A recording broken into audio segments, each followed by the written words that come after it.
soap opera. And I also think the thing that people are clucking about is there are about 6 or 7 things as interesting or more interesting that people aren't clucking about as it regards this New York Times story. But evidently, it would appear from the reporting that Rachel Nichols was protecting some real estate, and Maria Taylor got caught in the crossfire.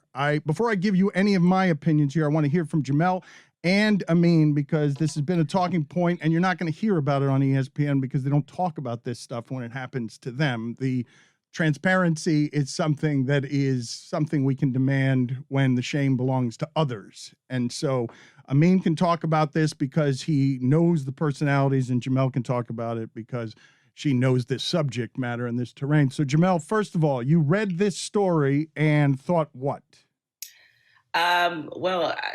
This is something that I knew about a year ago. I mean, because people have to realize that initially this was reported by Deadspin, but in a much different context than what we learned.